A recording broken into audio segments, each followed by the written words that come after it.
Aš net nežinau, nuo ko dabar pradėti.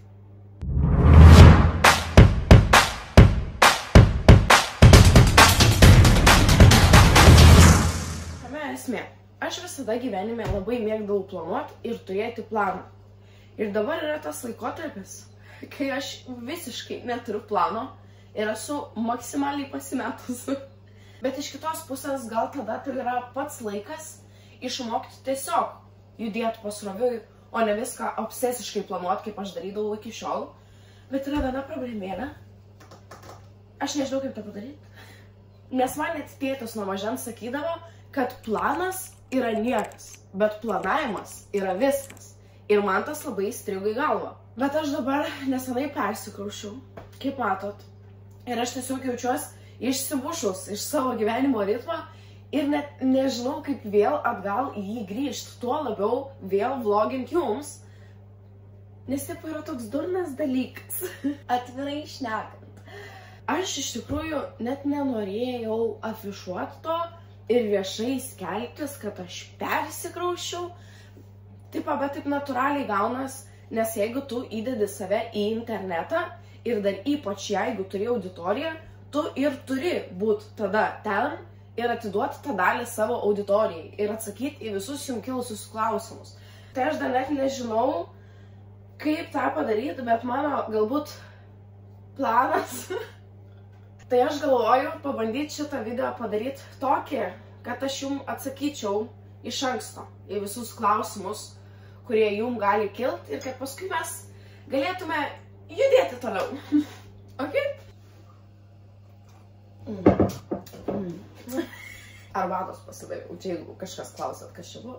Tai kaip ir minėjau, aš išsikraušiau ir aš tik suprantu, kad jūs turėsit žiauriai daug klausimų, nes lygiai taip pat kaip ir jums, man irgi visos ten dramos, pletkai, kažkokie ten porų išsiskyrimai Instagrame visą laiką būdavo super duper max įdomu, bet tiesiog kai ateina tavo eilė būt toj vietoj, kur tipo tavęs klaus ir ten pastoviai tau rašys tos pačius klausimus ir neduos ramybės ir pastoviai primins situacijas, tas biški užknisa. Bet tipo, vėlgi, tai yra neišvengiamas dalykas, nes kaip ir minėjau prieš tai, jeigu tu įdedi save į internetą, tu ir turi tikėtis kažkokios reakcijos ar kažkokios nuomonės, nes tu pats save atiduodi kitų žmonių susidomėjimui ir kitų žmonių nuomonei. Ir tą reikia atlaikyti. Aš pilnai suprantu, bet žiūrėkit. Gal mes galim susitarti? Tai tiesiai šviesiai pasakius, mes su Laurynu išsiskyrėm. Bet mes padarėm tą labai gražiai, civilizuotai ir iškomunikuotai. Dėl ko aš labai džiaugiuosi, nes mes turim nusimatę kelis projektus ateityje. Lygiai taip pat pasimatysim ir dėl katinų, nes nusprendėm jais dalintis, nes natūralu, kad per tiek laiko abudu prie jų prisirišom. O juos skirti būtų visiškai nesąmonė, nes jie tipo nuo mažens kartu pagimdyti, užaugę, miega, žaidžia, prausiasi kartu ir toks, nu taip. Žodžiu, todėl dalinsimės katinais, jeigu aš išvažiuoju į kelionę, nuvešiu Laurynui, jeigu jis išvažiuoja į kelionę, atveš man ir taip toliau. Nu žodžiu, we gonna try this. Dar neteko praktikuoti šitos sistemos, bet tikiuosi viskas bus gerai. Aš kadangi kovo mėnesį išvažiuoju į kelionę su šeima, šiaip žiauriai kietai, nes turiu vyresnį ir jaunesnį brolį. Ir jaunesnis brolis taip visada gali su mumis važiuoti kartu į tas keliones, o vyresnis brolis taip dirba, jisai dabar dar su medicina ten reikaliukus daro, pradėjo važinėti su greitąja ir šiaip visokių įdomių dalykų daryti, kas jam duos žiauriai daug gyvenimiškos patirties. Čia aišku, papšiai jau mes nukrypom nuo temos, bet bear with me. Ir kadangi mano vyresnis brolis daro tiek daug visokių skirtingų dalykų, jam yra žiauriai sunku gauti laisvų dienų. Ir iš tikrųjų mes į tą kelionę buvom nusipirkę bilietus važiuoti su šeima ir su Laurynu, nes mano vyresnis brolis negalėjo. Bet tada įvyko visa šita situacija ir reikėjo kažkaip panaudotos bilietus ir brolis visai netyčia susiderino, kad gali ir jisai važiuoti. Tai mes sumokėjom tą vardo keitimo mokestį už bilietus, nes reikia tą padaryti. Ir važiuos ir mano vyresnis brolis į tripą, o aš su juo tripę esu buvus, kai važiavome į Disneylandą Paryžiui, bet žiauriai kietai vis tiek aš labai džiaugiuosi, kad važiuos abudu mano broliai. Gal net kokį vlogą dabar pagalvojau irgi galėčiau nufilmuoti ir jūs artimiau supažindinti, nes esu rodžius abudu brolius per vlogus, bet senai jau Ir jie šiaip abudu labai faini man, tai aš noriu jais pasidalinti. Aš šiaip jo gyvenu kitam bute, kur yra boileris, kuris tipo vis pradeda suktis garsiai. Ir tipo man reikės prie to priprasti, ypač kai aš miegu naktį, bet kaip nors.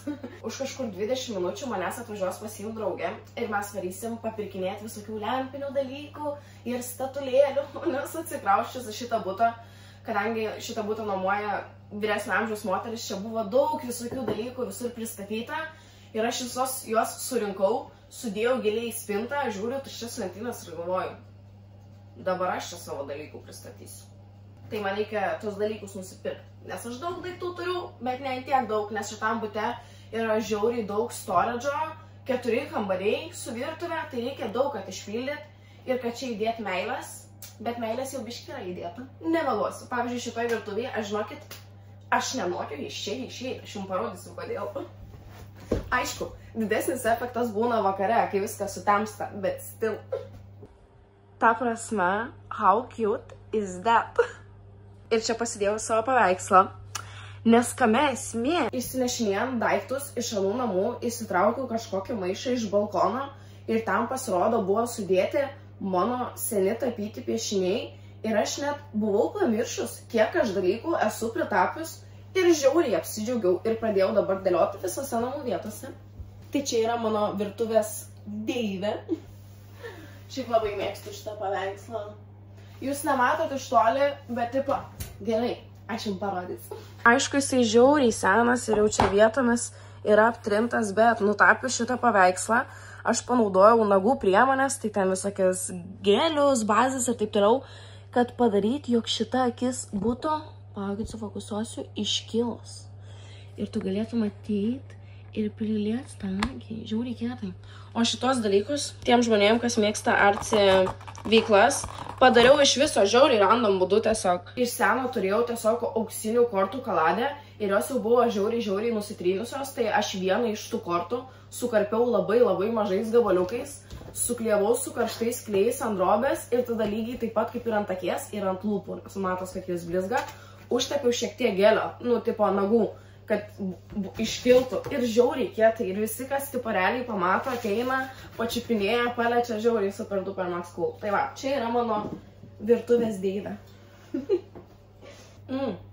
Turiu dar vieną paveikslą, kuris šiuose namuose pagaliau atrado tiesiog savo tobulą vietą, nes jame esančios spalvos tobulai dera prie šitų namų saliono spalvų, tai žiauriai kietai, bet aš dar neskubėsiu eiti pro visus kambarius ir rodyti jums, kaip čia viskas atrodo, nes kaip ir sakiau, noriu spėti dar čia įdėti šiek tiek meilės, tai gal kažkiek pakeliu ir užfiksuosiu tą meilės barstymą kampučiuose. Bet šiaip po kol kas jo, rinksiuos biški statiškesnį variantą, virtuviai greičiausiai, nes čia man labiausiai patinka būti. Akivaizdžiai. Mes čia įsikraustant su draugė važiavom 4 vakarus iš eilės ir 4 vakarus iš eilės atvažiavusius čia ir išsidėliojusios daiktus sėdėdavom ne salione, kur yra 3 skirtingos sofos, ne lauko terasoj, kur yra už šito lango. Aš turiu savo lauko terasą dabar. Can you imagine how cool is that? Ultimate hangout spot čia vasarą. Aš jau tik persikraušiau, parašiau visiems pildikėčiam, kad šaikė atvarykit pas mane. Nes man žiauriai reikia, kad čia draugai atvažiuotų, kad pripildytų namus šiek tiek meilės, vėlgi pabarstyti kampučiuose ir kad tiesiog tos geros, draugiškos bendravimo ir kūrybiškos energijos prisikauptų. Nu, žodžiu, aš čia manifestuoju taip. Bet grįžtant prie anos temos, tai jo, aš čia belė kiek laiko praleidžiu, nes dar kame esmė, kad šitas virtuvinis stalas yra žiauriai didelis. Nutipo visas šitas stalviršis ir aš čia galėsiu savo visus art projectus daryti. Nes ta viena draugė, kuri man padėjo persikraustyti, irgi čia tik atėjus, atsistojo prie stalviršio, sako, tu čia, sako, gali daryti viską. Piešt, tapyt, lipdyti molių, plastelinų ir aš atsisuku ją ir sakau, I know, right? Tai tikrai labai džiaugiuosi ir aplamai dabar stengiuosi viskuo džiaugtis. Kažkaip be grateful for life, you know? Ir po kol kas iš tikrųjų man tai gan gerai sekas, aišku, labai dar nedaug laiko praėjo, bet aš stengsiuos palaikyti visą savo šitą naują požiūrį gyvenimą, sakykim taip, nu nes tikrai, tipo, aš moku džiaugtis mažais dalykais, bet niekada nebuvau aware of that, kad reikia dar labiau mokėti džiaugtis mažais dalykais, nes jeigu mokėsi tą daryti, tai niekada nenusivilsi gyvenime ir dėl visko būsi patenkintas, ir tai tiesiog labai gražiai ir gyvenimiškai skamba, tai mes bandysim tą praktikuoti. O šiaip mano arbata pasibaigė, tuoj pasibaigs. Dabar pasibaigė, čia jau buvo antras padukas bešnekant su jumis. Už 5 minučių pro šitus duris ateis mano draugė ir mes varysim pirkti visokius šūdniekių namams. Žiauriai exciting. Man aplamai pirkti visokius... Apsiramini.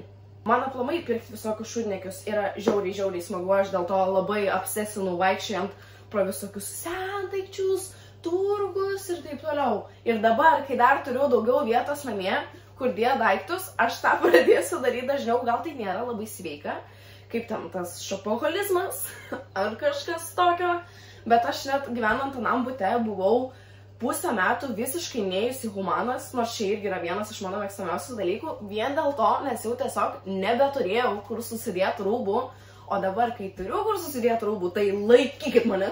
Gerai, žodžiu, tai čia toks buvo įvadinis video į visiškai naują gyvenimo etapą. Jeigu turit kokių klausimų, tai po šituo video, gerai? Ir aš jums tada nuoširdžiai atsakysiu, bet davai tuos visus klausimus ir paliekam po šito video. Ir iki pasimatymų kitą kartą.